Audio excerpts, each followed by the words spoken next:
Judulnya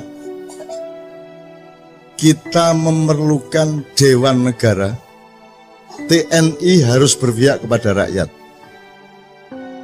Yang nyetak Zaki, yang sekarang manajer Kiai Kanjeng. Zaki wedi cak iki wanita ngomong ngene iki. Ya. Besok Zaki ada dengan Kiai Kanjeng di Gresik. Takono. Zaki rada ndredeg iku. Cak wanita musuh Pak Harto kaya lho. Aku gak musuh Pak Harto, aku iki ngomong sing bener iki ngene. Kita cetak. Dibutuhkan Dewan Negara. Karena pemerintahnya sedang kacau, maka yang dibutuhkan adalah level di atasnya yang mewakili nasionalisme sejati, yaitu Dewan Negara. Sekarang juga dibutuhkan itu. Menurut saya harus ada musyawarah kenegarawanan Republik Indonesia, mengumpulkan semua orang-orang yang memang punya nasionalisme dan hidupnya memang membuktikan dia bersih dari perusakan-perusakan atas Indonesia. Untuk membenahi tadi itu konstitusinya, reamandemen, bentuk negara. Kita punya masalah kenegaraan yang sangat serius. Aturan-aturan tentang hutang, aturan nek kon dadi presiden 5 tahun utangnya oleh sak piro. Ojo kon bebani presiden berikutnya. Harus ada etikanya, harus ada aturannya. Kan sekarang semua pada tidak tertata dan seterusnya. Jadi kita butuh musyawarah kenegarawanan. Nggak usah negarawan, cek gak cemburu. Musyawarah kenegarawanan Indonesia. Wong tuwek-tuwek, wong sing murni-murni ngelompok memberi rekomendasi dan gak perlu metoto-metoto, gak perlu sumbar-sumbar dan gak musuhi sapa-sapa. Ini untuk mencintai bangsa Indonesia dan menjaga tanah air Republik Indonesia yang Allah kasih ke kita dan harus kita rawat sebaik-baiknya. Satu ya. Saya bikin selebaran Dewan Negara itu ya kira-kira tanggal awal Mei. Terus padang bulan pas tanggal 12 Mei di Jombang, Menturo. Terus aku pamit, Rek, iki aku menenang Jakarta soalnya kok beberapa hari ono goro-goro di Jakarta. Kemudian terjadilah penembakan Trisakti besoknya. Kemudian terjadi pembakaran-pembakaran, penjaraan-penjaraan sampai ke Surabaya, sampai ke Makassar, dan terutama di Jakarta. Sampai akhirnya kita kumpul yang 5 orang itu, Anda tahu, Cak Nur, saya, Pak Melik Fajar, Imam Utomo Dananjaya, sama Pak Sudrajat. Kita merumuskan saran agar Pak Harto turun dengan kita kasih metodenya dan cara-cara untuk supaya rakyat tetap selamat dalam keadaan perubahan ini. Dan kita ajukan pada tanggal 17. Kemudian kita konferensi pers, nangis-nangis kabeh. Aku dijaluk melok ndonga dan nangis kabeh. Dan ingin betul-betul ada perubahan yang darurat di Indonesia pada waktu itu. Karena Amerika sudah tidak suka sama Pak Harto. Semua di luar negeri sudah tidak merestui Pak Harto. Rakyat sudah jenuh semuanya dan seterusnya. Terus kita kasih saran Pak Harto gini-gini, ini saatnya sampean turun. Sampai tak bujui Pak, wis tak sampean iku wis tuwuk ta. Mosok gurung tuwuk sampean dadi presiden. Wis sampean lereno cek mulya, gak padeken gak ngono. Akhirnya kan semua orang tahu bahwa saya yang ngajarin Pak Harto ngomong saya tidak jadi presiden tidak padeken ngono. Lho iku gak padeken lho cara ndi? Nek gak cara Jawa Timur ya. Ya. Anda sudah tahu kemudian tanggal 18 kita setelah kita konferensi pers, kita ke seluruh dunia kita umumkan kita akan melakukan perubahan di Indonesia. Tanggal 18 kita kasih ke Mensesnek, bahwa itu Pak Saidillah Mursi. Jam 11 kita kasih, jam 3 sore dikasihkan ke Pak Harto. Pak Harto membaca, merenung, sholat asar, sholat maghrib, terus habis isya Pak Harto telepon Mbak Novia. Atau sing telepon nang Mbak Novia, mergo aku gak ono sing nrimo Mbak Novia, bilang Cak Nun saya siap melaksanakan sarannya untuk mundur dari jabatan presiden. Itu tanggal 18 malam. Tapi tolong kita atur supaya perubahan di Indonesia ini tidak menimbulkan bentrokan-bentrokan. Tolong kalau bisa besok kita ketemu berenam dari 5 orang yang menandatangani surat saran kepada Pak Harto bersama Pak Harto, tapi Pak Harto mengatakan, Cak, mbok tolong ngajak orang-orang tua supaya 3 aja supaya jumlahnya 9. Akhirnya Gus Dur kita ajak, Pak Ali Yafi kita ajak, dan satu lagi saya lupa. Siapa ya? Ada orang tua satu lagi saya lupa. Dan seterusnya. Paginya kita ketemu dan aku ganti sepatu rek. Waduh, aku nyele Pak Bariman. Pak Bariman itu saiki guru SMA Muhammadiyah di Denpasar. Wis tak sesuk tak gawe-gawe wis pokoke sing penting mosok aku sandalan rek ngono. Wis tak sekali iki sepatuan yo tahun ngono melicet temen aku. Wis demi Indonesia wis gak apa-apa sikil melicet. Wis. Oke, akhirnya semua proses kita jalankan Pak Harto mudhun, tapi di tengah jalan dikhianati oleh sejumlah tokoh. Jadi reformasi itu sebenarnya konsepnya adalah bukan Pak Harto turun terus Habibie naik. Yang salah kan semuanya. Jadi Pak Harto turun, kabinet bubar, DPR bubar, MPR bubar, kita bikin MPRS, Majelis Pemusyawaratan Rakyat Sementara, yang sudah kita daftari sebanyak 45 orang, nomor 1 Abdurrahman Wahid, nomor 2 Megawati, nomor 3 ini, sampai Daniel Sparinga, sampai macam-macam, pokoknya 45 orang. Cak Nurholis Majid, macam-macam sing kita perhitungkan cukup reformis.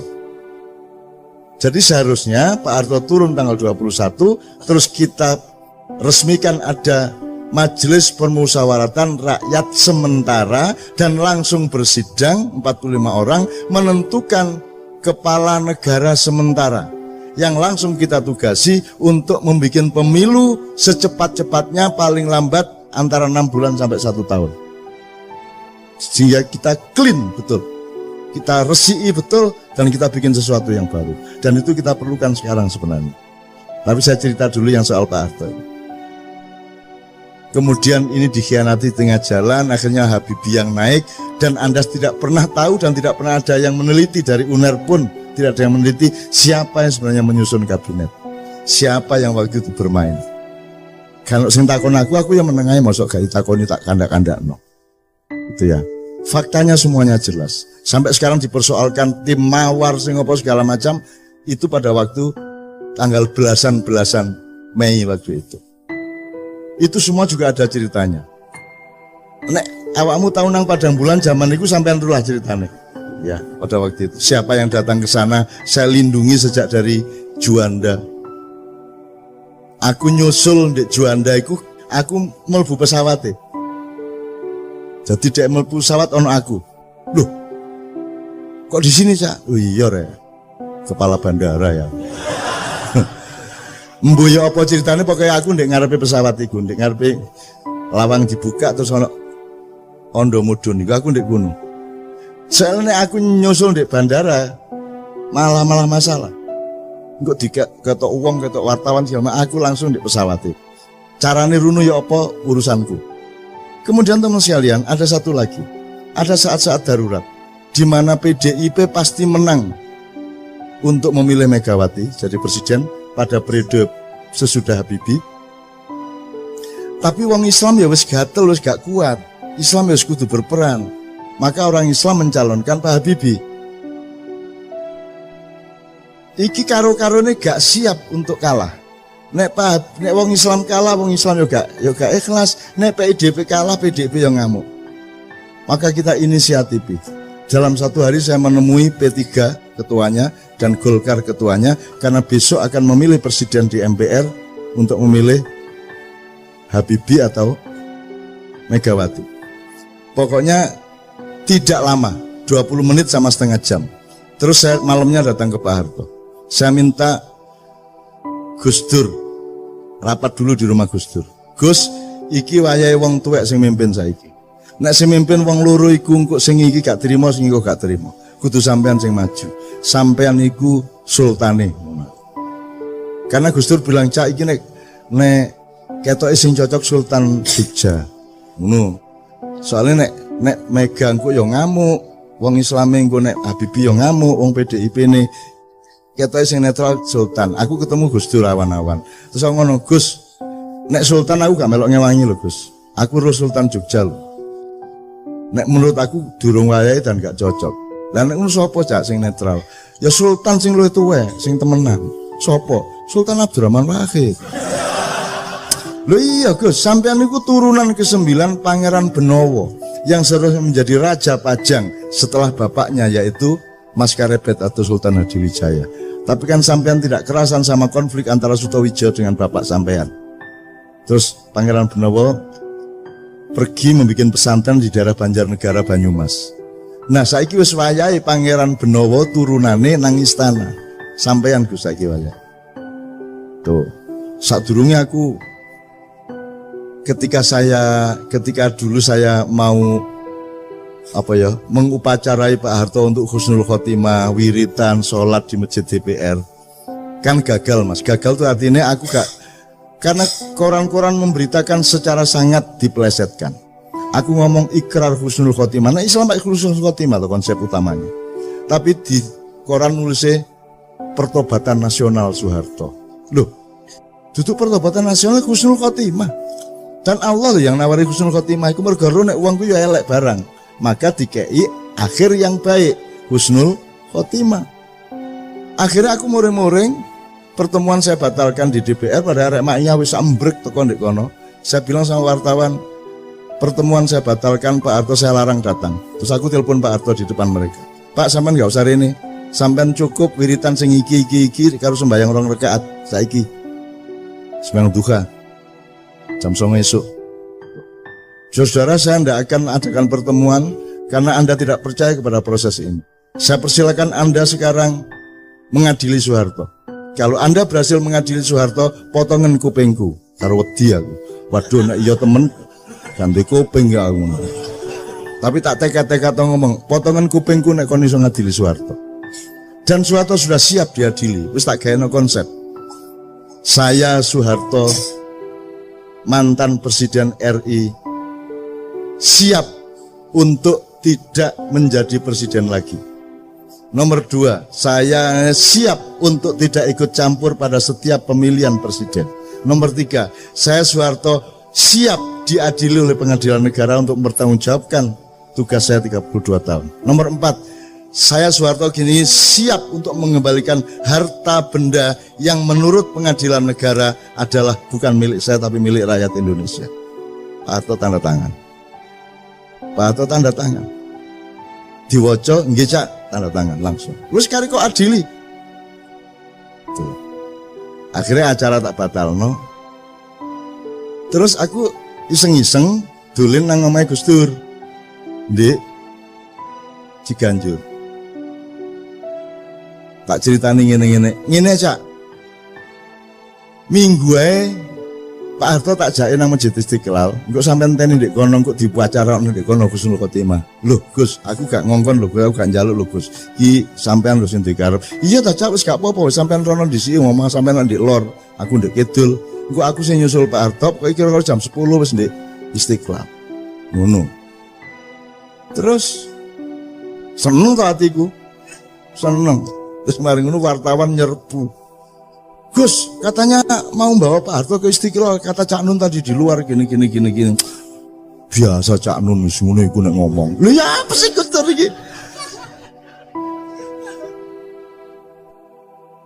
Ya aku karo Gus Dur iku rek, kanca rek. Guyon, memel. Aku karo Gus Dur gak tau ngomong serius. Cerita sing gak ngene.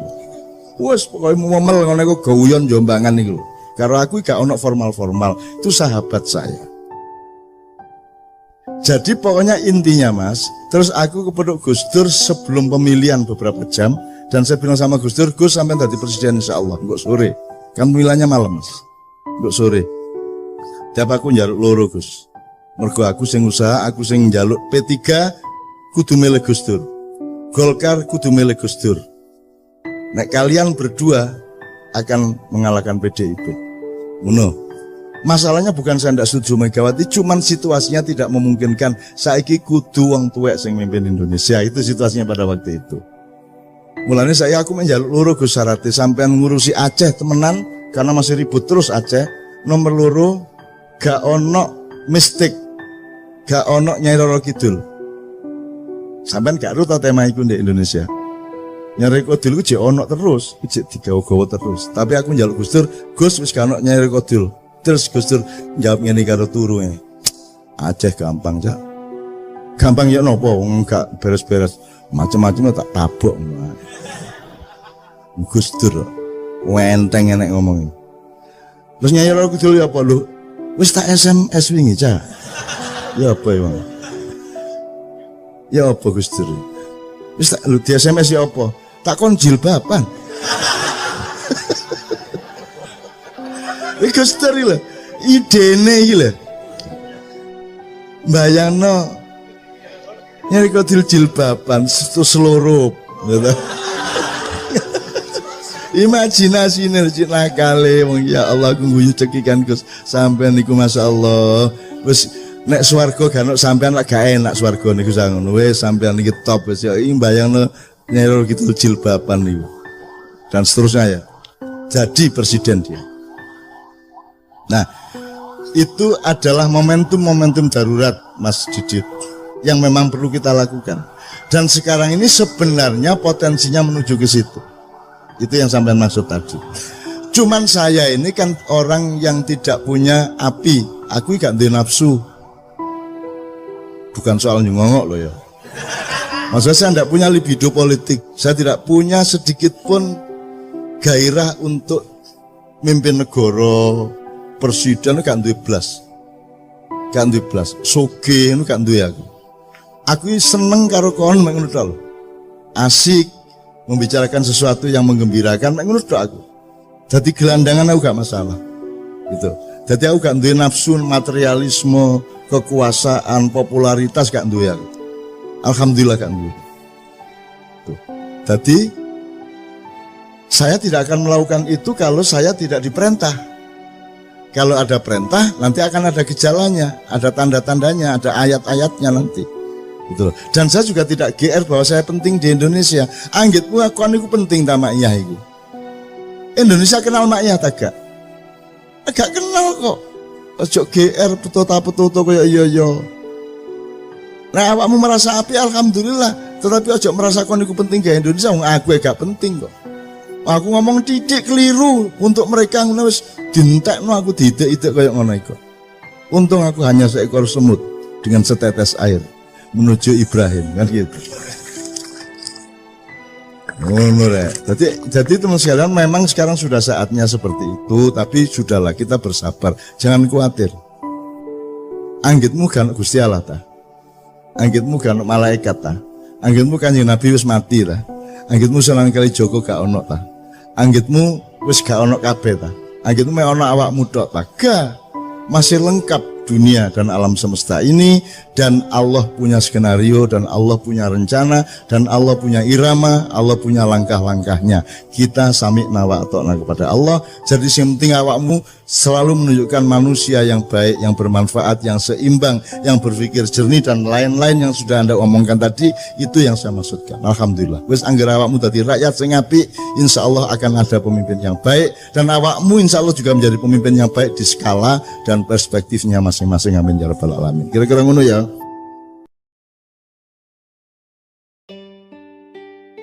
Saya punya beberapa pertanyaan, tolong dicatat. Kalau ada yang bisa menjawab sekarang alhamdulillah, kalau tidak jadi PR bersama. Hafal teks proklamasi? Ada yang hafal teks proklamasi? Saya SMK sih hafal ya malahan. Ngatik-ngatik SMK.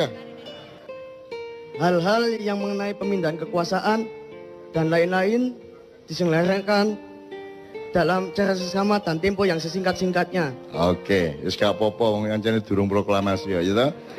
Pertanyaan saya sederhana. Apa yang dipindahkan itu apa? Apa yang dipindahkan kan pemindahan kekuasaan. Maksudnya kekuasaan itu apa? Keuangan, otoritas kenegaraan, kedaulatan, emas, seluruhnya. Seluruhnya. Oke. Seluruhnya itu apa ya? Jajal sebutan. Telu ae, telu. Kedaulatan. Ya. Kekayaan. Kekayaan itu apa aja? Aset bangsa, kebudayaan, semuanya yang ada di Indonesia. Termasuk aspek pembentukan negara yang termasuk dalam kekayaan negara. Terus sumber daya manusia. Oke, wes gak apa-apa wes. Sebelumnya dikuasai siapa memang? Penjajah Belanda. Oke. Dipindahkan dari siapa ke siapa? Pemindahan itu dilangsungkan dari siapa ke siapa? Dari iya, konteks realnya dari Jepang ke Indonesia. Pernah terjadi. Kapan pemindahan itu dilakukan? Ketika proklamasi. Loh, kalau sudah dipindahkan kenapa pakai akan dilaksanakan secara seksama? Berarti belum dilaksanakan. Kan teksnya gitu.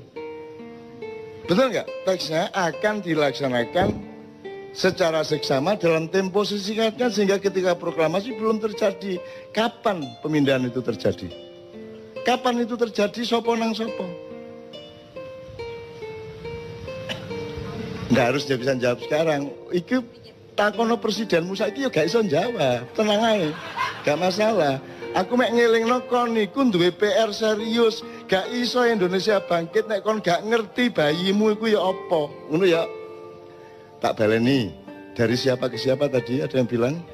Dari Jepang ke Indonesia. Pernah terjadi? Pernah terjadi ini? Pernah terjadi?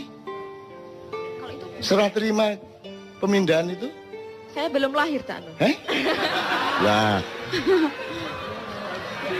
Anek jawabannya ngono. Iya, tadi kon kok sholat ping 5. Nah, kok jawabannya ngono meneh kon gurung lahir ayo. Mbah Nun, Engko ya. Mbah Nun nun sewu, kula nderek tukar pikiran nggih. Iya.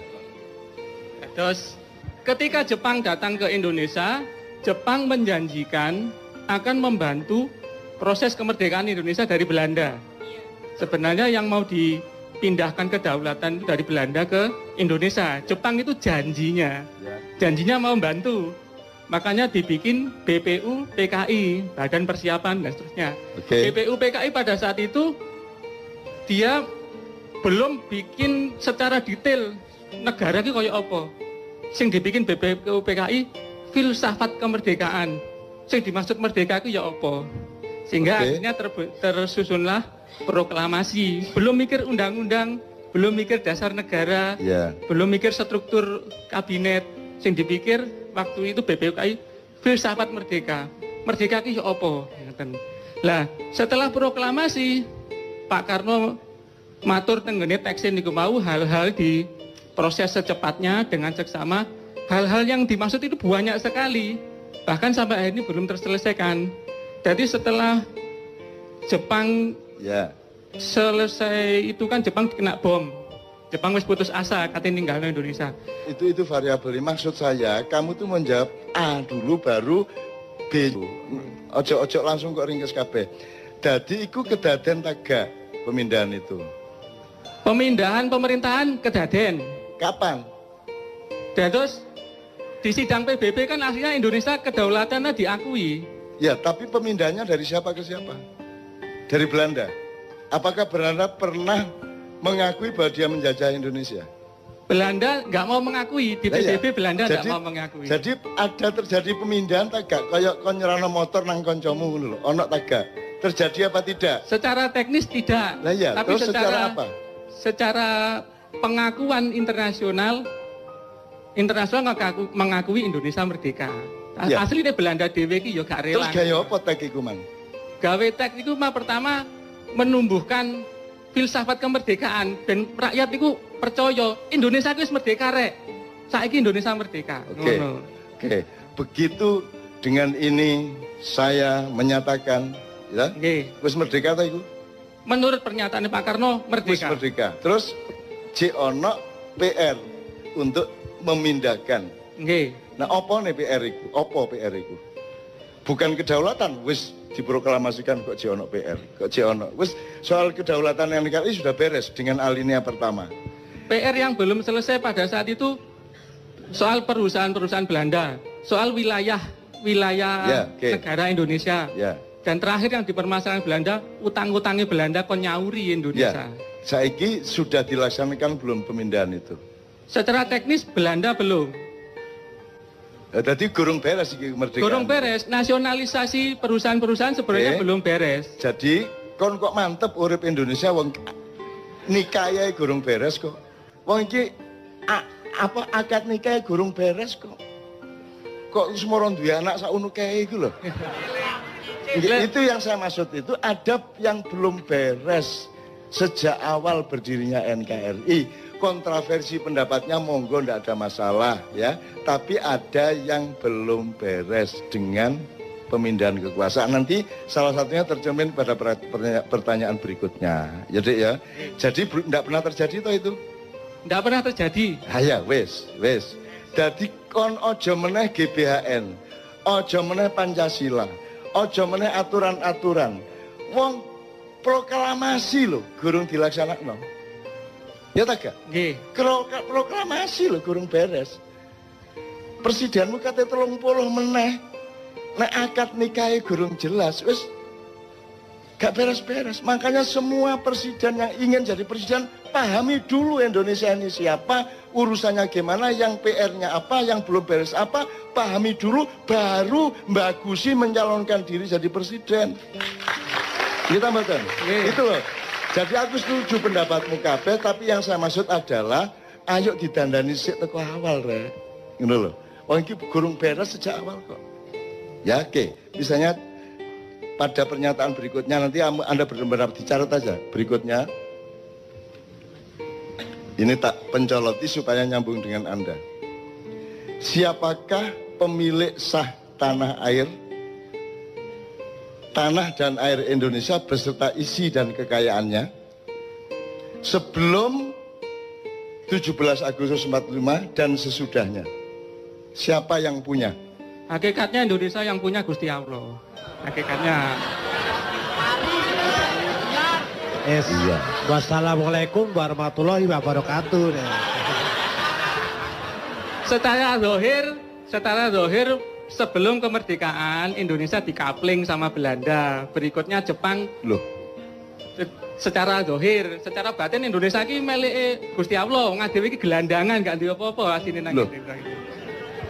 Dados secara sepihak mungkin miliknya dia. Tanda bahwa kita betul-betul belum mengerti Indonesia. Sing jenenge milik itu kan saiki kan IMB, apa jenenge sertifikat. Ya, itu berlaku setelah kemerdekaan. Ada undang-undang tanah yang baru. Jelas ya? Sakdurunge kemerdekaan niku dhek sapa lemah. Iku misale saiki sing ndek Jogja wis sing 3 stasiun kereta. Ya. Ya tanahe keraton. Nah, tanah keraton. Saiki sing tanah sak Indonesia iki dhek sapa? Tanah sak Indonesia ojo ngomong Gusti Allah loh. Pada zaman Mojopahit ya secara kepemilikan milik kerajaan Mojopahit. Waktu dengan rakyatnya. Ya oke. Maka sebelum 45, sebelum 1745 dhek sapa? Aku mek ngomong iku. Sebelum 45 Belanda mengklaim itu adalah wilayahnya. Kapan? Mana buktinya Belanda mengklaim? Karena Indonesia itu waktu itu nggak ada faktanya Belanda ngeklaim. Oh. Nggak ada. Belanda tidak pernah menjajah Indonesia menurut Belanda. Belanda itu datang sebagai pemborong, kontraktor. Dia kontraktor datang ke sultan atau raja, tergantung tempatnya. Pak, saya bikinkan jembatan. Pak, saya bikinkan jalan. Saya bisa bikinkan pertanian. Pembagian pendapatannya segini sama segini. Jadi mengontrak dia menurut mereka. Mereka tidak pernah menjajah kita. Gitu loh. Nah, miliknya siapa? Kontrak itu dengan siapa? Kontrak dengan sultan-sultan, raja-raja. Nah, jadi siapa yang memiliki tanah air sebelum kemerdekaan? Sebelum kemerdekaan para raja dan para sultan. Nah, ngono lho, Kitmang sing tak ngenteni iku dhek sultan. Oke? Nggih. Sak Indonesia iki dhek sultan dan raja-raja, jumlahnya kira-kira pira sultan dan raja? Mboten paham kula jumlahnya. Loh, berarti gak jelas iki. Loh, wong kon iki saiki tanah sak meter iso paten-paten karo tanggamu kok. Nggih. Ya ta gak? Apa meneh tanah sak dari Sabang sampai Merauke gak jelas urusane. Terus kon gawe Indonesia kayak ini kok iya padahal gak jelas urusane. Itu loh yang saya maksud. Oke? Jadi tanah itu milik raja dan sultan. Oke? Yes, terus merdeka. Terus tak siapa mari merdeka. negara republik. Milik negara. Milik negara. Upama kon raja gelem tak gak kon? Nggih, kula nyuwun perjanjian tertulis. Ana tak gak perjanjiane? Ndak ada. Ah. Iki lho. Nggih. Jadi gelem ta kon duwe lemah sak pulau misalnya Ternate tidure, sak pulau iku wekmu. Terus moro-moro Indonesia merdeka. Terus moro-moro duduk tekmu. Gelem ta Sultan? Moro-moro duduk dheke. Gelem ta? Nggih, ndak mau. Lah iya. Harus ada perjanjian. Nah, terus ada ndak perjanjiannya? Faktanya ndak ada. Ndak ada. Berarti beres ndak masalah Indonesia ini? Beres ndak? Belum beres. Jadi halal ndak Indonesia ini? Aku mek kepengin ngandani kon nek kon gak iso mberesi masalah iki, ganti presidene dukno teko langit sapitu padha ae. Nek kon gak iso mberesi masalah iku mulane aku yang dipindahkan apa saja, yang berupa dolar berapa, yang berupa emas berapa ribu ton. Ya, yang berupa tanah berapa, yang berupa tambang berapa, perjanjiannya gimana. Setelah tanah sebelumnya milik sultan dan raja tiba-tiba menjadi milik negara, mosok gelem harus ada transformasi land reform. Betul enggak? Ada enggak? Land reform pada waktu itu nggak menyangkut perjanjian antara raja penguasa wilayah dengan presiden. Kok tidak? Lah Saya kok juga gelem? nggak paham, saya belum lahir waktu itu. Loh, Jadi sik. Aku ngene wae, upama kon dadi sultane, dadi rajane gelem tak gak? ya kula mboten purun, saya nggak mau. Terus rumangsamu 124 sultan raja ki gelem ngono. Ya nggak mau. Lah ndak mau. Kalau saya jadi rajanya ya nggak mau. Lah iya. Harus Nah, ada perjanjian. menurut sampean raja-raja Nusantara gelem tak gak? Nggak mau asline. Ah, aslinya ndak mau. Ya, contohnya konflik-konflik yang muncul. Makanya terus ngene lho, Dik. Yang kita ini nyari bersama, duduk aku berdebat karo kon. Oh, nggih, Kita nggih. mencari bersama. Golek api. Menurut kon, nek kon sing dadi sultan, moro-moro Indonesia merdeka, terus semua milikmu jadi milik negara. Lilo tagak kon. Mboten rela. Boten.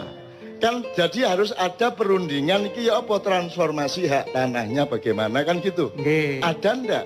Nggak ada. Ndak ada. Berarti halal ndak ini sekarang? Saya bukan MUI yang memutuskan halal haram. Saya nggak berani jawab.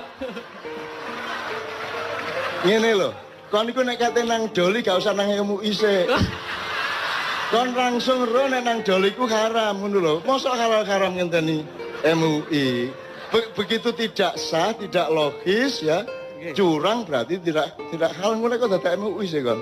Nggih, hakikatnya kalau kedua pihak ada sesuatu dan satu pihak merasa tidak terima, berarti itu nggak halal. Hakikatnya begitu. Makanya sekarang diatur ada nggak undang-undang konstitusi yang mengatur peralihan dari haknya sultan dan raja-raja seluruh Nusantara ini kemudian menjadi milik negara? Nggak ada. Nggak ada toh? Nggak ada perjanjian itu. Dadi iki apa iki nyolong ta, ngeklaim ta, ngerampok ta? Ya, kon ojo melok sedih, ojo melok dikeserang wong kon yo gak melok apa-apa, kowe gak salah kok. Loh, saya juga ikut sedih, Pak, saya pegawai negeri ya. Oke, tapi jelas ya faktanya ya. Jadi beres enggak masalah kelahiran tadi? Masalahnya nggak beres. Ya, beres toh? Beres. Oke, enggak beres. Jadi sejak awal kita itu belum beres. Oke ya? Nggih, betul. Jadi soal pemilikan tanah, tambang semua sebenarnya kan juga tidak ada perjanjian yang jelas. Nggih. Tidak diatur secara kenegaraan. Nggih. Saiki kan roh, atine rojo-rojo saiki ya apa kira-kira kan gitu? Artinya rojo-rojo karepe iku bikin daerah istimewa. Dengan perjanjian-perjanjian baru, mbuh disahno DPR, MPR, Presiden, bikin daerah istimewa. Terus apa kok mek Jogja tok? Sebenarnya raja lain juga sama. Di Aceh kan dulu-dulunya zaman Pak Harto kan ya sempat bergejolak minta istimewa. Apa kok mek loro? Karena yang lain nggak berani mungkin. Oh. Karena untuk dalam tanda kutip melawan kekuatan besar, kita harus punya support yang besar. Nah, raja-raja ini kan supportnya kecil. Oh, jadi untuk mendapatkan hak hidupnya itu harus berani gitu.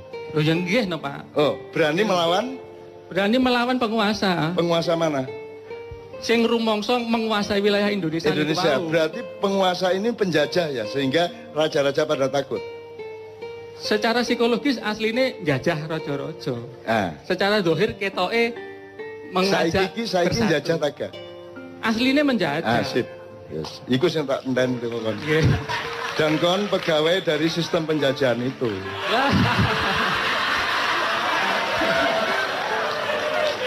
Saya nggak nyalain siapa-siapa, aku mek kepingin awakmu rek nek kate dadi pemimpin, iki PR loh ya, iki temenan loh iki. Meskipun mungkin gak iso jawab temenan ya gak masalah, tapi ojo dianggap gak ono. Ojo wong loro ati terus anggap gak loro ati. Ada PR-PR besar. Ya tak terusin ya supaya lengkap, pertanyaannya 2 lagi paling. Tadi pemilik sah tanah air Indonesia sebelum dan sudah kemerdekaan. Sekarang nomor 3. Apa muatan substansial UUD baik 45 maupun 2002 amandemen ya tentang pemilahan antara negara dan pemerintah? Terus ngeten, aslinya pemerintah niku karyawan ini negara aslinya pemerintah niku. Karyawan. Nggih, leres. Terus karyawan pemerintah apa karyawan negara? Pemerintah niku kan ngeten, paribasane negara niku rumah tangga. Oke, sopo kepala rumah tangga nih? Bapake. Loh, sopo? Oh, yang pemilik rumahnya. Nah, saya nih ngomong Indonesia. Oh, Indonesia ini punya rumah tangga. Indonesia secara hakikatnya belum punya kepala negara. Ah, kenapa tidak punya? Mergo di Undang-Undang Dasar itu sebenarnya rancu antara negara dan pemerintahan. Rancu. Berarti undang-undangmu itu bener tak gak? Kalau izin aku mek kepingin ngomong apa anane. Undang-undang dasarmu mengatakan bahwa presiden adalah kepala negara. Padahal yang kita butuhkan ada kepala negara dan ada kepala pemerintahan. ASN itu aparat sipil negara, bukan aparat sipil pemerintah. BUMN ini jenenge BUMN duduk BUMP. Tapi BUMN taat kepada pemerintah, bener enggak? secara Loh, negara kok taat nang pemerintah, pemerintah taat nang negara. Jadi negara iki kualik ta gak ndase karo sikile? kalau izin nglakoni asli ya kuali. Lah iya. Sak kualik-kualike wong arek-arek gak melok nyambut gawe ndek kantor-kantor ke pemerintah, awakmu sing nyambut gawe ndek kono ya. Ngono ya, gak apa-apa wis. Jadi Anda sendiri sebenarnya tidak setuju pada undang-undang itu. Betul enggak? Nggih, dados ngeten asline kula sejak mahasiswa mbiyen nggih mboten setuju. Ah, wis. Saking garise nasib kok moro-moro dadi ngono lho. Jadi sekarang Anda punya pendapat sebagai intelektual, nek barang itu jelas salah dan menciptakan bencana-bencana politik, kira-kira perlu dirubah tak gak? Nah, jadi salah satu PR Anda adalah membenahi kembali dasar konstitusi, filosofi, sistem kita bernegara. Memang sejak awal kita ini celaka karena tidak ada pemilihan antara negara dan pemerintah. Akhirnya karyawan di kantor kabupaten taat kepada bupati. Padahal karyawan atau ASN atau PNS dulu di kantor kabupaten itu adalah aparatnya negara yang digaji permanen dari dia masuk sampai pensiun. Jadi dia sepanjang hidupnya. Sementara bupati, presiden outsourcing. Dia cuma disewa 5 tahun. Jadi orang yang jadi ASN sepanjang hidup sampai hari pensiun itu tidak pada posisi untuk taat kepada outsourcing. Betul enggak? Ya, oke. Terakhir. Ini soal sejarah. Apakah berdirinya dan pelaksanaan NKRI merupakan kontinuasi dari bentuk pemerintahan dan kekuasaan sebelumnya, abad-abad sebelumnya, entah apapun bentuknya, ataukah merupakan adopsi dari luar Indonesia? Jadi Anda sebenarnya bukan orang Indonesia dengan negara Indonesia ini. Anda adalah orang Eropa, orang Amerika, tambah orang Arab, tambah orang Cina, bernama Indonesia, label muda ae Indonesia, tapi janjane sing kok lakoni ku Eropa, Amerika, Israel, Cina dan Arab. gelem kon dadi wong kaya ngono iku. Jadi ada budaya atau sejarah kontinuasi, ada sejarah adopsi. Kita ini sekarang adopsi, mulanya biyen sapa jenenge Jayabaya mengatakan wong Jawa kari separo, Cina Londo kari sak jodoh. Kita salah paham selama berabad-abad. Rumasane ono welut, perang terus wong Jawa jumlahe kari separo, gak. Jawamu iku separuh-separuh saiki. Jawamu iku separuh-separuh, gak Jawa temenan. Mergo kon wis gak gelem nerusno Jawamu. Gitu loh. Cina Londo malah dadi sak jodoh, kerjasama. Itu namanya Cina Londo kari sak jodoh. Tapi itu interpretasi saya, aja percaya aku. Lawang aku duduk wong kampus kan gitu kan. Nah aku wong akademisi ya saya bisa dipercaya. Saya ini kan hanya orang yang lewat ganggu-ganggu, soporo keganggu cek tangi kan gitu. Nek perkara gak tangi-tangi ya gak apa-apa, malah tak ilir-ilir cek tambah turunnya tambah angler kan gitu ya. Jadi pertanyaan terakhir tadi jelas. Apakah yang kita lakukan dengan NKRI ini kontinuasi dari yang kemarin-kemarin ataukah merupakan adopsi? Jadi kita ikut wis duduk Indonesia nek kayak ngene iki mek karen-karen tok Indonesia niku. Gitu. Jadi kita nggak meneruskan yang kemarin, kita mencari yang baru termasuk universitas, Pancasila, Trias Politika dan lain sebagainya. Nanti tolong pelajari nyun sewu ini ngiling noto ae sing sejarah ono sing arek belajar sejarah ndak?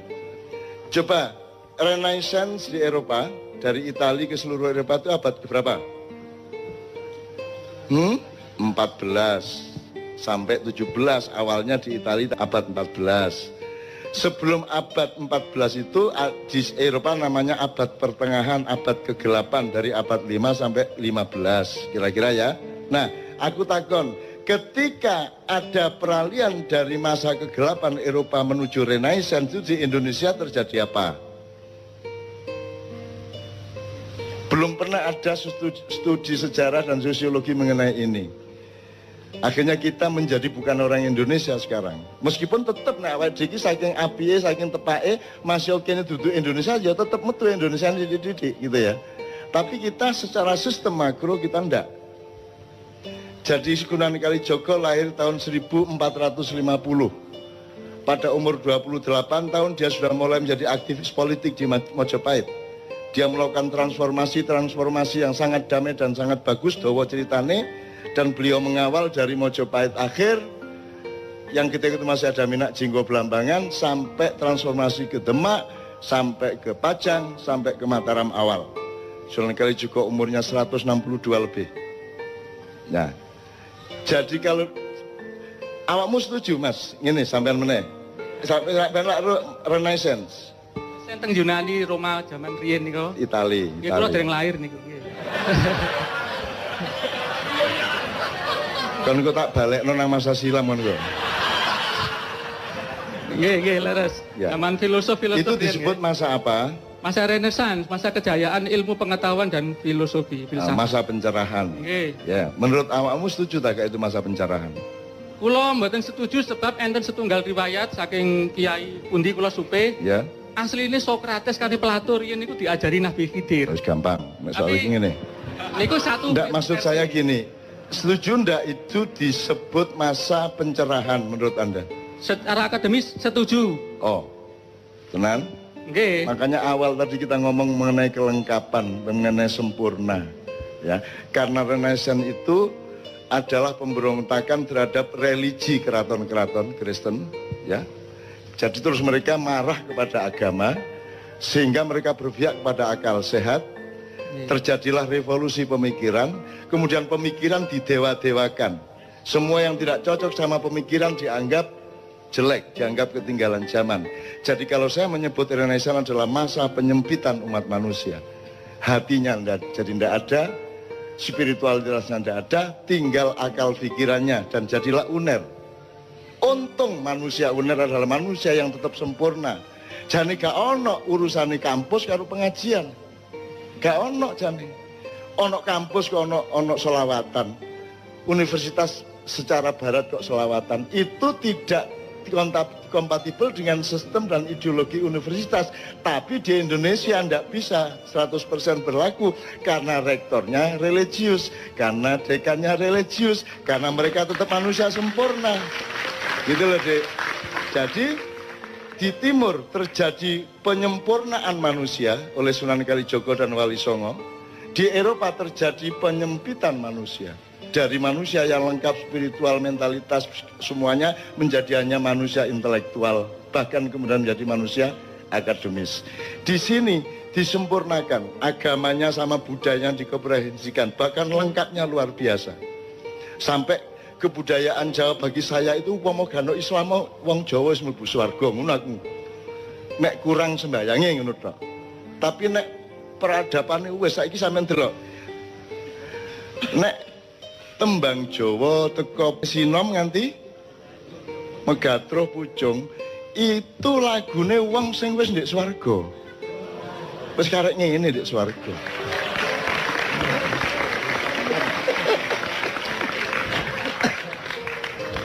Kon gak iso mbuktekno nek iku salah. Masih aku gak iso mbuktekno nek iku bener.